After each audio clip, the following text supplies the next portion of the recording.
इसे भगवान के अर्चन से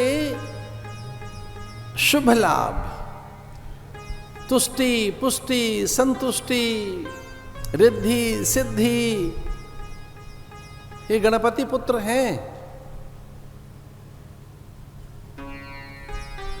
गणेश के दो पुत्र हैं, एक का नाम है शुभ और दूसरा है लाभ।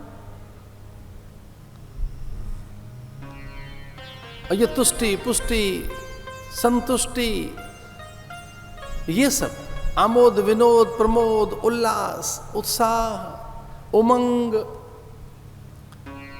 एक विधेयक भाव अथवा सकारात्मकता, ये जीवन में भगवान नाम स्मरण से आती है।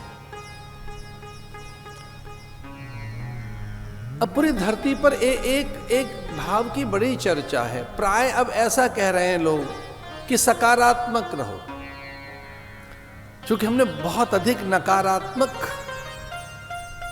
जगत एकीकृत किया अपने भीतर। कुछ मनोवैज्ञानिक, कुछ विचारक, उपदेशक ऐसा कह रहे हैं कि सकारात्मक रहिए, जो है ठीक है उसे परे हटिए, थोड़ा पॉजिटिव रहिए, सकारात्मक रहो। वो ऐसा कहते हैं पॉजिटिव रहिए। ये बहुत अच्छी बात है, पर हमारे शास्त्र एक और बात कहते हैं, इससे थोड़ी ऊपर की बात कहते हैं। वो कहते हैं सकारात्मक नहीं, यथार्थ में रहो, सत्यनिष्ठ रहो, रियलिस्टिक रहिए, पॉजिटिव नहीं। पॉजिटिविटी का अर्थ हुआ, सकारात्मकता का अर्थ हुआ कि कुछ ऐसे ही आप ठीक करने का प्रयास कर रहे हैं और ठीक हो नहीं रहा है आपसे। कठिनाई में कुछ कहते हैं मीठा मीठा सोचो। मीठा क्या सोचे, इतना कठिन है? मार्ग बताइए। भागवत मार्ग बताती है। वो कहती है यथार्थ में जियो, सत्य के साथ रहो, जो है उसे स्वीकार कर लो, उस दुख को भुलाओ मत, उस दुख को कम कर दो ज्ञान से, उसकी जड़ों को खोद डालो। शंका का निर्मूलन करिए, शंका को पाल के मत रखो, संदेह को पाल के मत रखो। संशय आत्मा विनश्यति। अगर अधिक संशय है तो नाश होगा। संशय अधिक न रहे हमारे भीतर, भ्रम अधिक न रहे, हम भय को बहुत लंबा समय तक संभाल कर न रखें, ज्ञान से उसका अंत कर दें। जैसे ही कृष्ण के जीवन में विष आया, ये पूतना आई, पूतनैति पूतना, उसके साथ ही उपाय भी आ गया। और ये एक सत्य है, जीवन में जब भी कोई कठिनाई आएगी उसका उपाय हमारे पास पहले आएगा। प्रश्न से पहले उत्तर खड़ा है, शंका से पहले समाधान खड़ी है, रोग से पहले औषधि खड़ी है, मरण से पहले मुक्ति है अथवा जीवन है।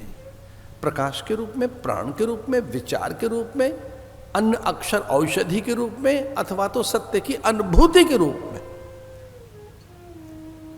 इसे विचलित नहीं होना चाहिए। अगर भय है तो उसे ज्ञान से नष्ट कर दें। कोई कठिनाइयां हैं, कोई द्वंद्व है, किसी भी प्रकार का कोई संशय है, तो ज्ञान से, और शिव ज्ञान के देवता हैं। शिव जैसा शुभंकर कोई देव नहीं। हाँ ये सच है को प्रलयंकर हैं, उनके तृतीय नेत्र में जब किंचित कोई कंपन पैदा होता है तब ये जो है मिट जाता है। वो प्रलयंकर देवता है, पर उस जैसा कोई और देव नहीं। नमः सौमार्द धारणे, वो अमृत का देवता है। विशुद्ध ज्ञान देहाय त्रिवेदी दिव्य चक्षुषे श्रेय प्राप्त निमित्ताय नमः सौमार्द धारणे, वो श्रेय प्रदाता है, अमृत का देवता है, मृत्यु और अमंगल का नाश करता है।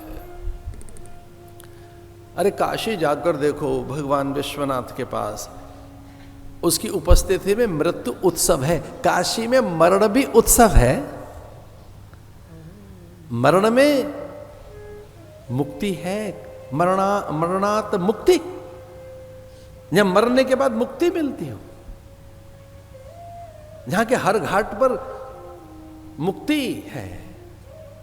यह चिता भस्म के साथ भी जहां उत्सव है, जहां मशान उत्सव हो, जहां का मसान, जहां का श्मशान, धू करती चिता ज्वालाएं शिव के सानिध्य में वो मांगल्यकारी है। और एक आश्चर्य की बात, अन्य के दाह कर्म में कहीं और अगर चिता ज्वालाएं आपने देख ली हैं, ध्यान से सुनना, काशी इतर, काशी से भिन्न कहीं भी चिता की अग्नि, चिता का धूम्र आपने देख लिया है, तो शौच का संस्कार ये कहता है स्नान करो।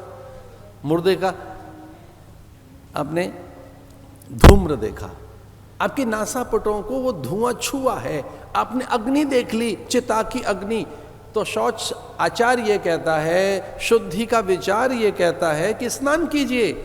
लेकिन अगर काशी में मरा हुआ मुर्दा फूंकते हुए लोग अथवा जलता हुआ शव आपने देखा है, तो ये शुभ शगुन है, ये पवित्र शगुन है। वहां कोई शौचाचार नहीं चलता, किसी प्रकार का शौचाचार नहीं चलता। महादेव महादेव महादेवेति यो वदेत एकेन लभते मुक्ति द्वाभ्याम शंभु ऋणी भवेत। और महादेव का आगमन जैसे हुआ वैसे ही माता हमारी आदरणीय श्रद्धेय माता अंगूरी देवी जी का दुनिया भर की कथाएं करा दी, दुनिया भर में,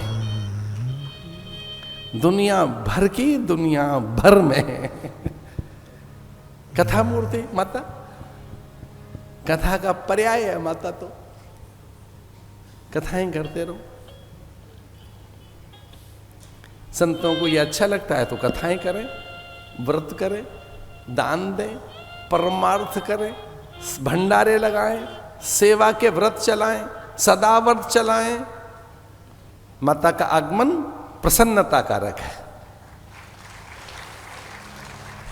भैया का आगमन मांगलिक है।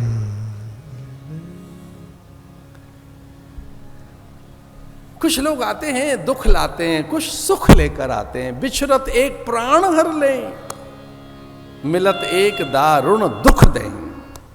कुछ लोग मिलते हैं तो दुख लेकर आते हैं। तुलसी बाबा कहते हैं दो प्रकार के लोग हैं इस धरती पर, मिलत एक दारुण दुख दें, मिलेंगे तो दुख देंगे। कुछ ऐसे हैं जो चले जाएं तो दुखी करते हैं, वो अब नहीं रहे तो किसके आश्रय में जिए। बिछरत एक प्राण हर लें, उनके न रहने पे लगता है प्राण गए, और किसी के मिलने पर लगता है प्राण गए। इतना दुख देते हैं कुछ लोग को। पर महादेव का आगमन, जिसके लिए शिव पुराण कहता है, क्या महिमा गाई है शिव पुराण में महादेव की। ऋषियों ने कहा है, महादेव महादेव महादेवेति यो वदेत, एकेन लभते मुक्ति द्वाभ्याम शंभो ऋणी भवेत। महादेव महादेव कोई ऐसा कह भर दे तो एक बार में तो भगवान उसे मुक्ति दे देते हैं, और दूसरी बार में कहते अब मैं इसका कर्जदार हो गया, अब और क्या दूं। द्वाभ्याम शंभो ऋणी भवे, इतना उदार देव है। तो ये देखिए, विश्वंभर के द्वार पर विश्वनाथ, भूतेश के द्वार पर भूतनाथ, योगेश्वर के द्वार पर योगेश्वर, हरि के द्वार पर हर हर शंभो, जगदीश के द्वार पर जगन्नाथ, परम पुरुष के द्वार पर सतपुरुष, सच्चिदानंद के द्वार पर ये देखिए सतपुरुष, दिव्य पुरुष, परम पुरुष के द्वार पर तत्पुरुष। भगवान के 5 मुंह हैं शिव के, उनमें एक उनका मुंह है सतपुरुष, तत्पुरुष, ईशान, वामदेव, सद्योजात, अघोर। अघोरी पहुंच गया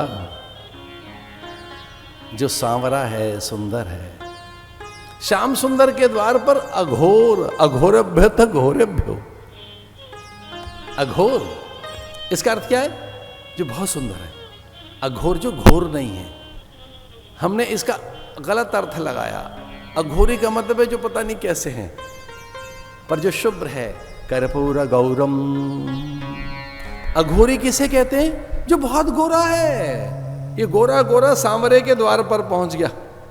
गौरवर्ण कर्पूर गौरम करुणावतारम। जहां करुणा है, ऐसे करुणा मूर्ति के द्वार पर ये करुणा का अवतार पहुंच गया।